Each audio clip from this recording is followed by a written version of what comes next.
4 years. That's how long I'd been working at Helion Retail Group. 4 solid years of showing up early, staying late, giving up holidays, covering last-minute shifts, and pushing through grueling 12-hour Saturdays, while Luke, the store manager and part owner, barked orders like we were soldiers drafted into his personal army.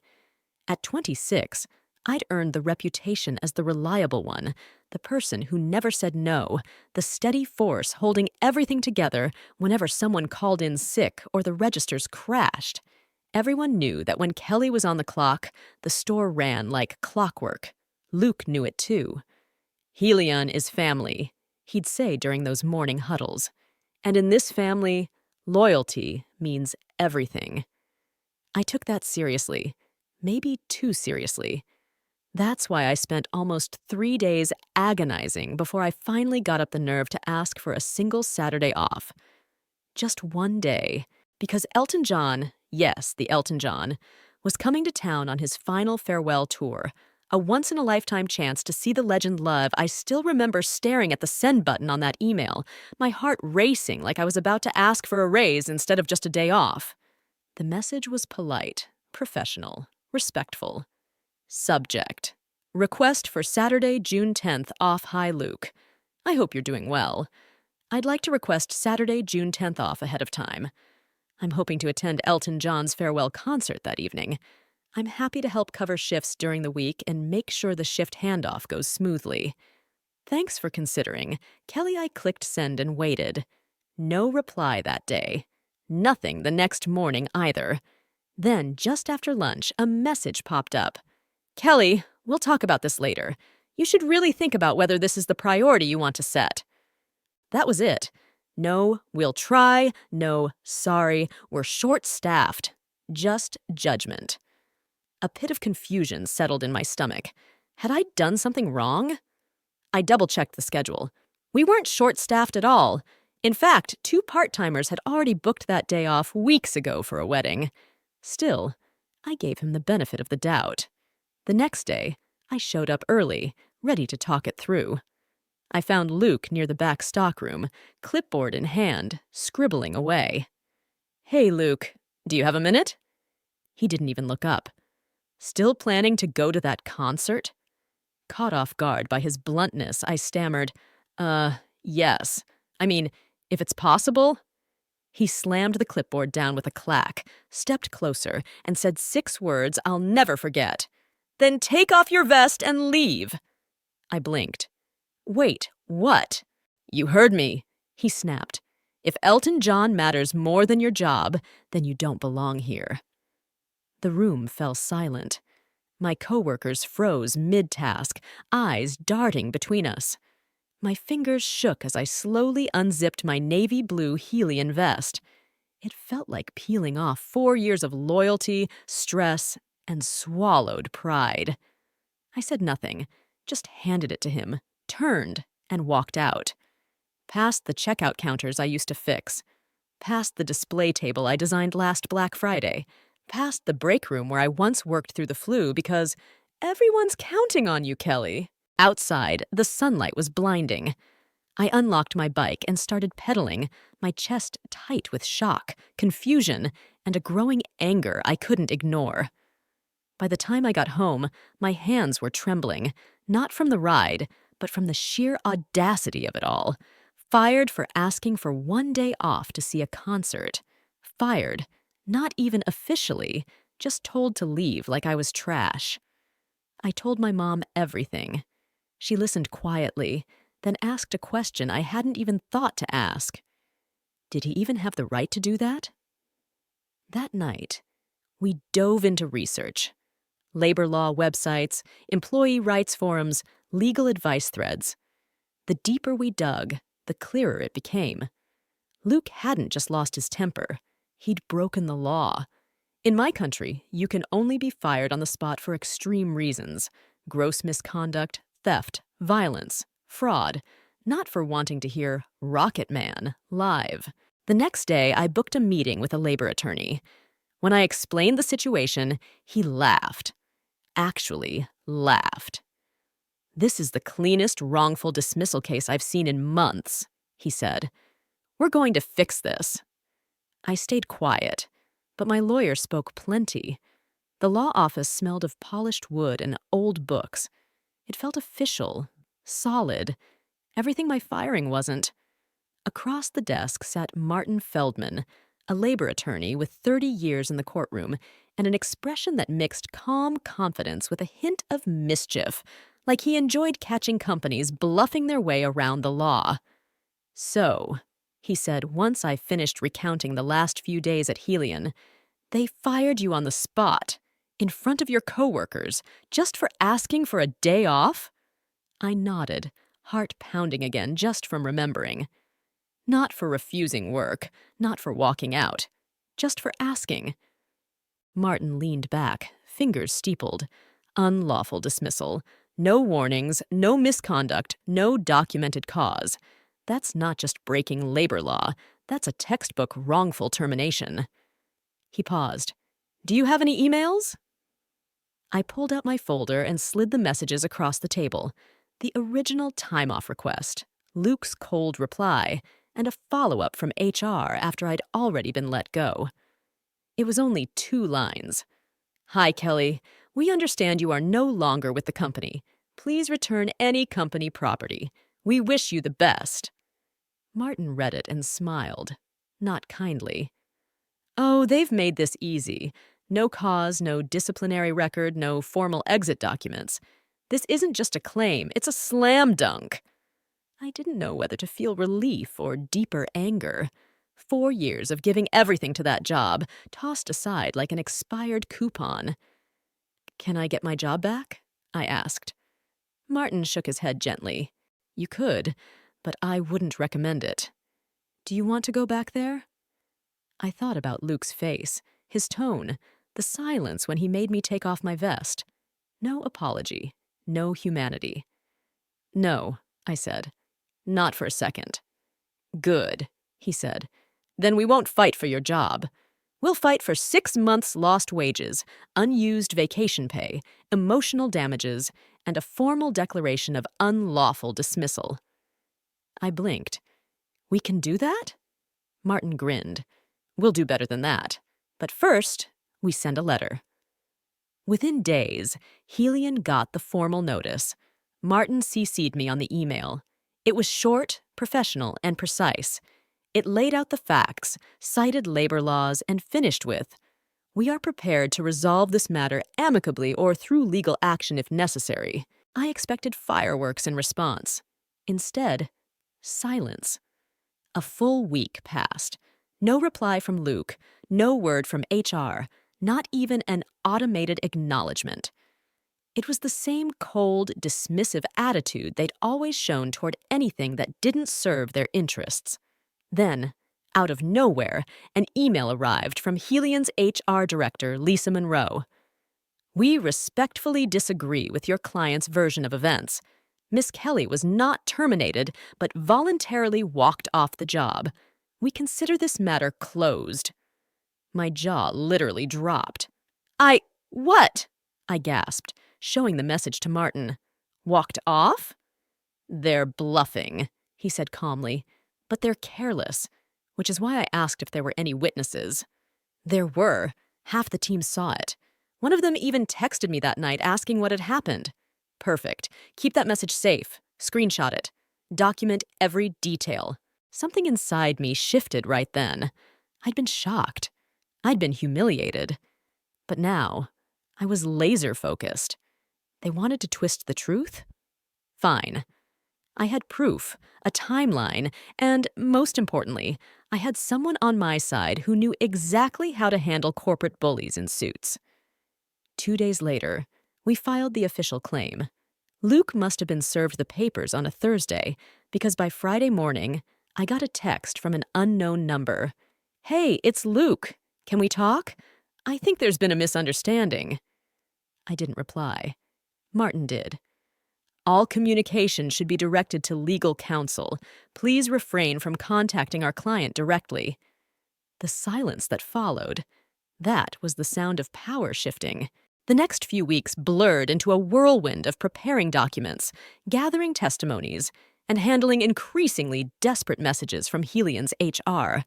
And through it all, I finally went to that concert. Elton John's voice filled the arena, every lyric echoing louder than ever.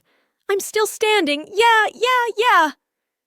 Surrounded by 30,000 strangers, singing at the top of my lungs, I realized this night wasn't just a concert. It was a turning point. The moment I decided no one would ever make me feel small again for simply wanting to live my life. The day of the hearing rolled in like distant thunder, slow, steady, impossible to ignore. I stood in front of my closet for a solid 10 minutes, staring at my only business suit, navy, simple, sharp. The kind of outfit that says, "I'm serious. I'm ready." As I buttoned the jacket, my hands didn't shake. I wasn't scared. Not anymore. Martin met me outside the courthouse, briefcase in hand, face unreadable. "You ready?" he asked. I nodded. More than ready. Inside, the courtroom felt less like TV drama and more like a wood-paneled conference room with uncomfortable chairs. But the tension was real. Then I saw him, Luke, sitting at the respondent's table, tapping his foot, jaw tight. Smaller than I remembered, no vest, no clipboard, just a man in a too-tight suit fidgeting next to a junior attorney who looked like he might be too young to rent a car. He didn't meet my eye. The judge, a sharp-eyed woman with silver hair and a gaze that could cut glass, called the session to order. She asked each side for their version of events. Luke's lawyer began. "Your Honor, Miss Kelly voluntarily left her position. There was no formal termination. The company followed policy, and we believe this is a disgruntled former employee seeking financial gain." I almost laughed. Martin went next, calm, steady, every word deliberate. "Your Honor, Miss Kelly was terminated on the spot for requesting a lawful, reasonable day off. No misconduct, no documentation, no due process. We have written communication, text messages, eyewitness statements, and a timeline that makes the sequence of events indisputable." The judge nodded slowly, flipping through the file Martin submitted the week before. I caught glimpses of printed emails, screenshots, even my original shift schedules. Then it was time for testimony. I took the stand. Martin guided me carefully, just like we'd rehearsed. I told the truth clearly and calmly. No drama, just facts. I watched the judge take notes as I described that morning. Luke asking, "Do you still want to go to that concert?" My answer, yes. Then, "Take off your vest and leave." "Did you ever receive a warning?" Martin asked. "No." "Were you ever disciplined?" "No." "Did anyone from the company explain your employment status after that day?" "No." Luke's lawyer tried to rattle me during cross-examination, but it was weak. "You were emotional that day, weren't you?" "Yes," I said, but not confused. I know what being fired looks like. Then Luke testified. He stood, adjusted his tie, and tried to wear that same smug confidence I remembered. But now he looked defensive. "I never fired her," he said. "I was just trying to make her think about her priorities.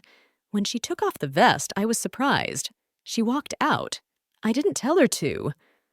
Martin didn't flinch. "So, just to be clear, you're saying asking her to remove her uniform and leave was not a dismissal?" Luke hesitated. "It was a figure of speech."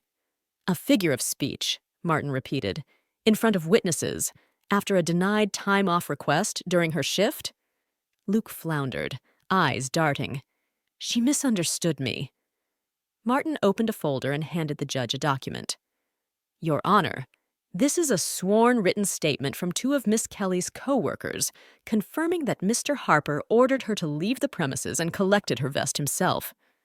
Luke's mouth opened, closed. No response. Then came the moment that sealed it. Martin said, "We'd also like to submit the company's employee handbook, which clearly outlines proper termination procedures, none of which were followed here." The judge flipped through it, frowning. Luke looked like he was shrinking into his chair. The hearing wrapped up within an hour. The judge didn't give a verdict immediately. "I will review all submitted documents and deliver a written decision within 30 days, she said firmly. "But let me be clear. Employment rights exist for a reason. This is not a matter to be taken lightly." Outside, Martin clapped a hand on my shoulder. "You did great." "I feel like I just ran a marathon," I said, half laughing. "You held your own. You stayed professional. That will matter." We stood there for a moment in silence. The sun shone. The street buzzed with life. People walking by with coffee cups, briefcases, headphones, unaware that a quiet act of justice had just taken place inside those walls. I didn't know what the verdict would say when it came in the mail, but I knew what I'd already gained. My dignity, my voice, and the strength to stand tall even when someone tried to make me feel small for simply asking for what I deserved. 3 weeks went by. For 21 long days, I found myself checking the mailbox every afternoon like it held some piece of my very soul. In some ways, I was moving forward, sending out resumes, lining up interviews here and there. But emotionally, I remained tied to that courtroom, to that exact moment when I stood on the witness stand, looked Luke dead in the eyes, and told the truth. Then, on an otherwise quiet Thursday morning, the thick cream-colored envelope arrived, its surface embossed with the official court seal. I hesitated for a full minute, just staring at it, my heart pounding so fiercely I could barely catch my breath before finally peeling it open. Inside was the verdict. The wording was formal, even a little dry, but every sentence hit me like a wave of relief crashing over my chest. The court finds there is sufficient evidence to support the claim of unlawful dismissal. The respondent failed to adhere to proper termination procedures. The claimant is awarded 6 months' salary, compensation for unused vacation time, and reimbursement for legal expenses. Tears pricked at the corners of my eyes. I had actually won. But more importantly, I'd finally been listened to. I called Martin immediately. "She ruled in your favor," he said, even before I could say hello. "I read the decision this morning. It's solid, crystal clear, no loopholes." I couldn't help but smile, feeling a weight lift. I don't even know how to respond." "Then don't," he told me. "Let them do the talking from here on out. You already did your part." Within just 2 weeks, the settlement funds hit my bank account. A lump sum covering 6 months of back pay, unused vacation, and every dime of legal fees. I stared at that number on my screen and finally exhaled, the breath I hadn't realized I'd been holding since the day I peeled off that vest and walked away. But truthfully, it wasn't the money that mattered most. Something else happened, something I never expected. My story started to spread. A close friend named Maya, still working retail, posted an ambiguous message on social media about a friend who stood up to a toxic boss and won. The post went viral. Hundreds of likes. Dozens of comments flooding in. People tagging one another, sharing their own experiences, asking where to find legal help. A couple days later, I received a message from a former Helian coworker. "Just wanted to say thanks. You might not realize this, but after what happened to you, 3 of us filed formal complaints about Luke with HR. Turns out there were many similar cases. Yours was just the loudest and the bravest." My stomach flipped. I had never thought of myself as brave, just fed up, angry, exhausted from being walked all over. But something inside me was shifting. One morning, out of curiosity, I walked past the Helian storefront. The windows were plastered with "Now Hiring" signs. A new assistant manager's name was pinned to the posted schedule. No sign of Luke anywhere. Later that same day, an email popped into my inbox from him. "Kelly, I heard the court ruled in your favor. I wanted to say, maybe I handled things poorly. I never meant for it to go like that. It was a stressful week. I hope you're doing well. Luke. I stared at it for a long time. No apology, no accountability, just a vague attempt to smooth things over with hollow pleasantries. I didn't reply. Some people never change. Some things don't deserve closure through conversation. My closure came through a courtroom, a judge, and the unmistakable sound of my own voice refusing to be silenced. A week later, I accepted a new job offer. Customer operations lead at a mid-sized tech retail startup. They had heard about my story through word of mouth and wanted someone with guts and integrity on their team. I said yes. On my first day, the founder gave me a tour around the office. At the end, she turned to me and said, "I'm really glad you're here. We value fairness and respect above all. You've experienced the opposite, and I think that kind of awareness is exactly what we need." Something softened inside me. Not every workplace is the same. Not all leaders command fear. Not every battle ends bitterly. Some end with you standing taller, wiser, stronger, and far harder to break. 6 months ago, I stood outside Helion, stripped of my uniform, my pride bruised, and my future uncertain. Now I stood in a building made of glass and light, alive with quiet energy. Sunlight poured into open-plan spaces where people worked as equals, not underlings. I wore a badge that read, "Kelly Harper, Head of Customer Experience." Every morning, I walked in not just to earn a paycheck, but to help build something better. Novatech Retail was a growing, tech-focused chain that believed innovation starts on the front lines. The CEO, Amelia Jensen, was in her early 40s, sharp, grounded, and refreshingly real. She had built the company from scratch after burning out in male-dominated boardrooms. Her mission was simple: treat employees like people. "I don't care how brilliant your idea is," she said during my first team meeting. "If it comes at the cost of someone's dignity, it's not innovation, it's exploitation." I'd never heard a boss say that out loud before. Within weeks, I realized my story had quietly followed me here. I heard whispers in the break room. "She's the one who stood up to Helion. Did you see that article in Retail Justice Weekly? She won. Took them to court." I didn't seek the spotlight, but I didn't shy away either, because something in me had changed. I was no longer the girl who kept her head down to stay safe. I had found my voice, and I wasn't putting it away again. One afternoon, Amelia called me into her office. She sat behind her desk, papers neatly stacked, eyes bright. "We're launching a new leadership training program," she said. "It's for team leads and store managers at all locations, a key part of our integrity initiative." I nodded, intrigued. "We want to include your story." I blinked. "You mean Helion?" She smiled warmly. "With your permission, of course. We'll keep names anonymous, but the lesson is what matters. We want everyone here to understand what bad leadership looks like, and what standing up looks like, too." I swallowed hard. "Okay," I said. "Let's do it." It was surreal to see the timeline laid out. The emails turned into teaching moments, HR mistakes analyzed by legal experts. What once felt like shame had become strategy. What once felt like defeat had become curriculum. I even recorded a short video for the course. Just me, sitting in a chair, speaking directly to the camera. "I never thought asking for a day off would cost me my job," I said. "But in the end, it gave me something far more valuable than a paycheck. It gave me a mirror, and I saw someone worth fighting for." The response was overwhelming.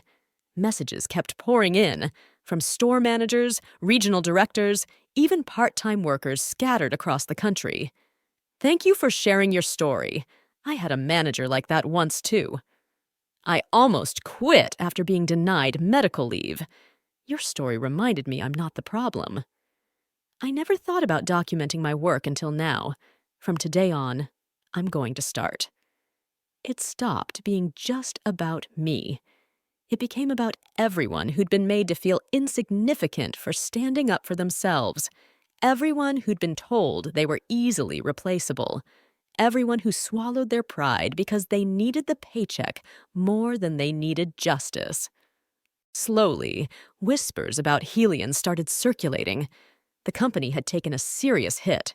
Several wrongful termination lawsuits popped up after mine. Luke stepped down, though we all knew what that really meant. The HR department was overhauled. Public trust plummeted, and investor confidence never quite recovered. I didn't revel in their downfall, but I found satisfaction in knowing that a system which chewed people up and spit them out was finally being held accountable. That winter, I found myself back in the same arena where Elton John had played his farewell concert. But this time, it wasn't for a concert. It was for a leadership summit hosted by women in business. And this time, I wasn't stuck in the nosebleed seats. I was standing on stage. The spotlight was warm, the applause genuine, and in that moment I thought back to standing outside Helion, vest in hand, too shocked to speak. Now, I had a voice, and plenty to say. I closed my talk with the words I had scribbled in my journal the night after the verdict. Never let anyone convince you that silence equals professionalism, that loyalty means blind obedience, or that setting boundaries is selfish. You can be kind, you can be dedicated, you can be excellent, and still say enough. As the crowd rose to their feet, something inside me settled. Not triumph, not revenge, but peace. I had walked out of Helion that day thinking I'd lost everything.